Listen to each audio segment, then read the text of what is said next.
I'm Dr. Julie Weatherington-Rice. I'm from the central Ohio area. I live in Worthington, Ohio. I am an earth scientist, geology, soils, water. I am still working part-time as the senior scientist for Bennett & Williams Environmental Consultants, Inc. in Westerville, and I still serve as scientific advisor to the Ohio Environmental Council. I am a former adjunct professor at Ohio State University. I work with public water supplies. I have been looking at the issues of oil and gas drilling and drinking water for about 40 years now. And so as since, when we look at public water supplies in eastern Ohio, they are all surrounded by oil and gas drilling, production, transport, and storage of produced and waste materials, and the final disposal of those waste materials. And it's become obvious that there is the potential for accidental contamination in public water supplies. Since currently the oil and gas industry is not required to reveal the chemicals contained in any of these sources to Ohio EPA, to first responders, landfill operators, or public water supplies, it becomes almost impossible to plan for emergencies and or respond appropriately when accidental releases occur. The oil and gas industry has convinced the Ohio legislature that all the aspects of drilling and operating oil and gas wells involve special techniques and chemicals that are governed by the Trade Secrets Act and therefore can be protected from release to state and local agencies and the general public. They have their own set of regulations separate from the Federal Emergency Management Community Right to Know Act and the Ohio Emergency Management Commission. At this point in time, they only have to report to the Ohio Department of Natural Resources, Division of Oil and Gas Resources, and ODNR is forbidden to share that information under Ohio law. In June of 2014, the catastrophic Eisenbark well pad fire in Monroe County demonstrated the critical danger of that arrangement when first responders from 14 fire departments in 3 Ohio counties and West Virginia responded to the explosion and fires and then had to wait for 5 hours before a basic list of chemicals burning on the site could be supplied. The trade secret chemicals were reported to ODNR 2 days later, but the agency could not pass on that information to any other group working on the site. Finally, 5 days after the initial explosions, US EPA obtained the trade secret list of chemicals and shared them. The fire was still burning at that site 5 days later. In reviewing the disaster and the response, the state of Ohio officials recognized that there had to be a mechanism to at least release chemical information in a timely fashion in the case of an emergency.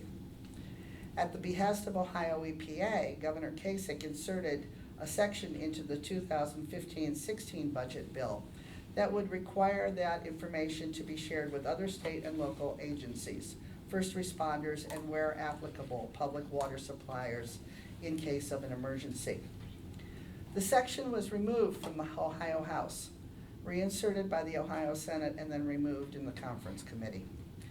This year, the section was not drafted into the 2017-18 budget bill, so the Ohio Environmental Council attempted to get it introduced as an amendment. I submitted this following testimony to support that effort. We were not successful in getting the amendment inserted, but we'll try again with the Ohio Senate, who now have the budget bill. There is hope that this effort may be successful, but even if the Ohio Senate approves the amendment, there is little hope that the Ohio House will agree. Without such a change to the Ohio Revised Code, first responders and public water suppliers are placed in an impossible position in trying to protect Ohio's soil, water, and air, the biosphere, from contamination, as well as the property and lives of Ohio citizens. Public water supplies are required by federal law under the Safe Drinking Water Act to create a source water protection area management plan. This plan identifies all potential sources of chemical contamination that exists in the community source water protection area, which is a specifically mandated geographical location that has been designated or certified by Ohio EPA for each public water supply in Ohio. Communities plan for emergencies and determine alternative sources of potable drinking water in case of an accident. For every other chemical manufacturer, user, or disposal facility, the public water supply has access to the types and amounts of chemicals on site. This is a federal requirement that documents cradle-to-grave tracking of chemicals. 2 federal acts from the 1980s, SARA Title II and Emergency Planning Community Right to Know, EPCRA, created the tracking system.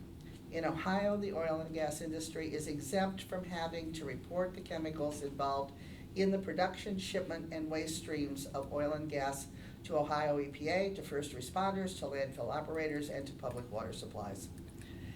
If public water supplies are impacted, this situation makes it almost impossible to quickly treat an emergency release of part of the production stream or waste stream. This is no longer a hypothetical discussion. On March 9th, 2016, at 3 o'clock in the morning, a tanker truck overturned at the upper end of the village of Barnesville's main reservoir, dumping approximately 4,300 gallons of brine into the reservoir.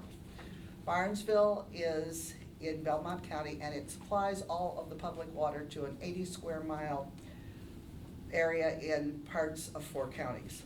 Barnesville has 3 reservoirs that are connected by pipeline to the surface water treatment plant located at the downstream end of the reservoir that was contaminated. There is no other treated water tie-in or pipeline to an additional raw water source to augment the Barnesville system. To create such a connection would cost many millions of dollars and take years to plan and build. So on the morning of March 6th, or March 9th, 2016, on orders from Ohio EPA, Barnesville switched to their alternative reservoir sources, which fortunately were also full, and began working with Ohio EPA to try to figure out what was dumped into their water supply and how long it would take, if ever, before their main reservoir would be safe to be used again. The affected reservoir at spring stage holds approximately 140 million gallons of water. The tanker truck was carrying 4,300 gallons of brine for an approximately 34,000 to 1 dilution factor, or for each gallon spilled into the reservoir, there was approximately 34,000 gallons of uncontaminated fresh water to dilute it. With that high level of dilution, it would take a concentrated chemical mixture with a very low levels of contamination threshold to even be measured in the reservoir's water. Ohio EPA learned that the brine being hauled for disposal at a Class 2 injection well near Interstate 70 came from from the Gulfport well in Monroe County. The truck was taking a shortcut through the village's source water protection area at 3 a.m., which the driver can do because the waste is exempt from federal toxic and hazardous reporting requirements. And so not subject to rerouting around the source water protection area, which could have been required if it had been carrying any other chemical.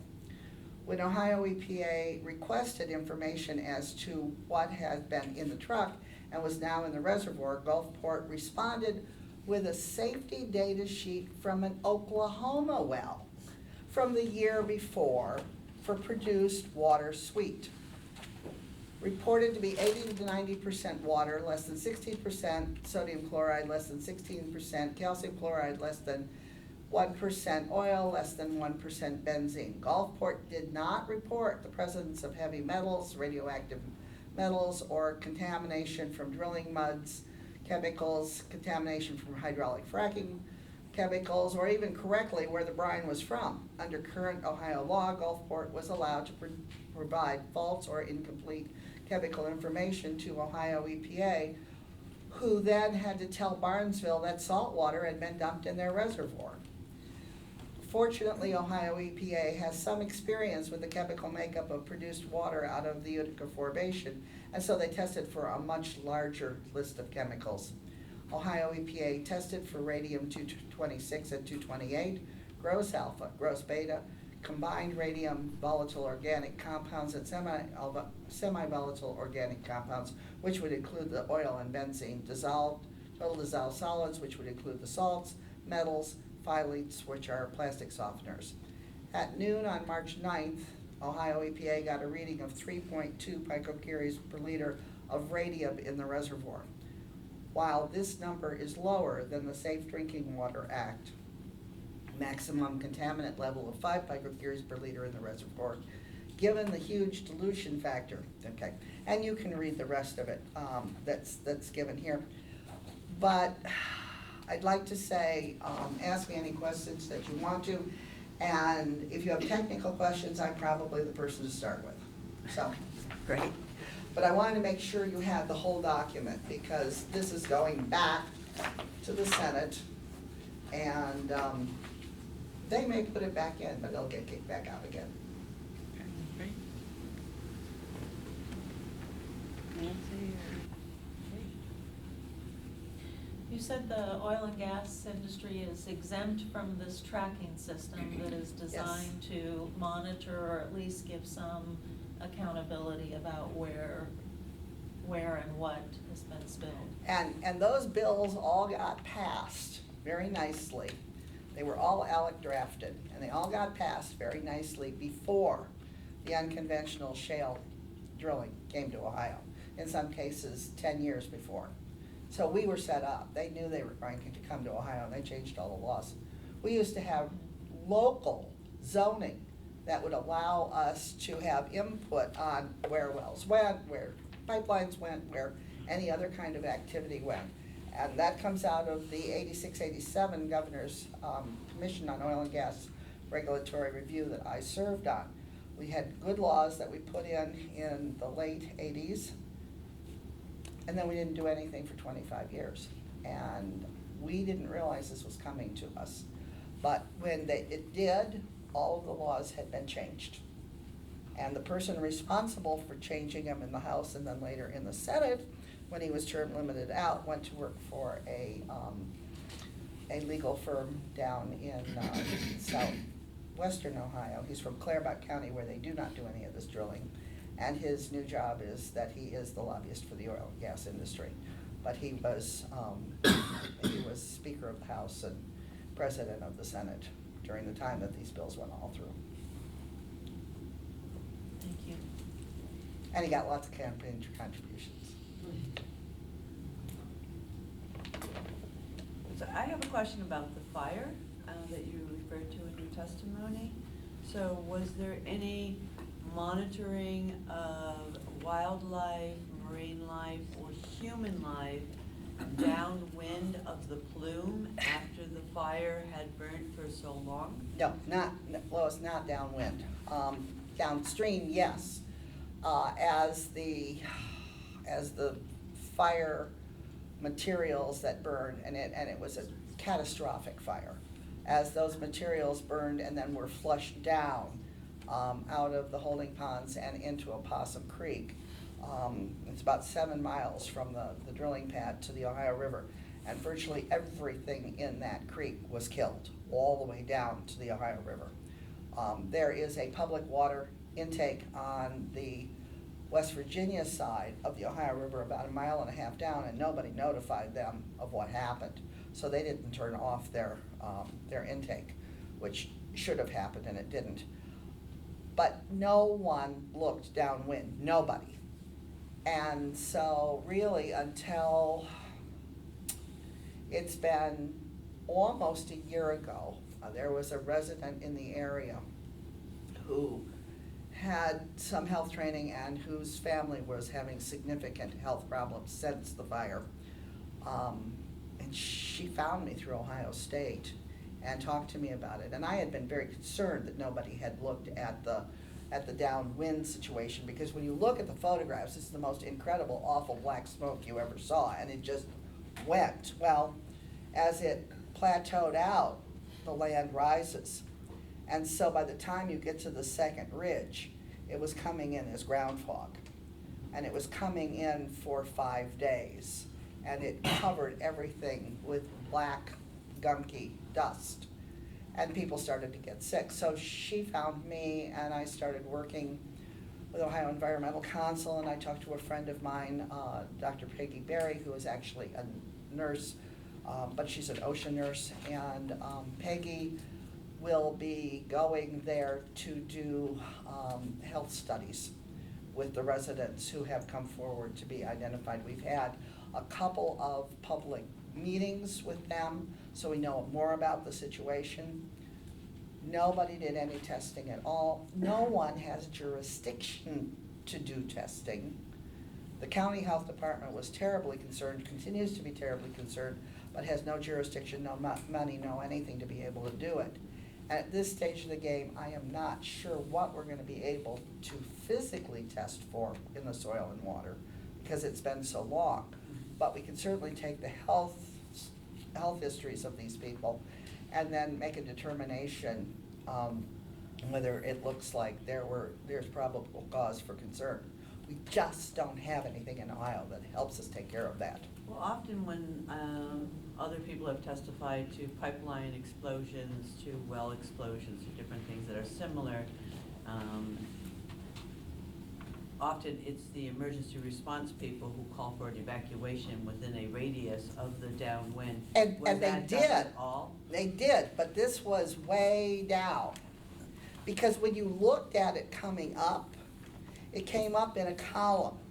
And they evacuated the area around the well fire. And I think, But not when the inversion but moved not up. when the inversion carried it, because it was the second region, it was miles.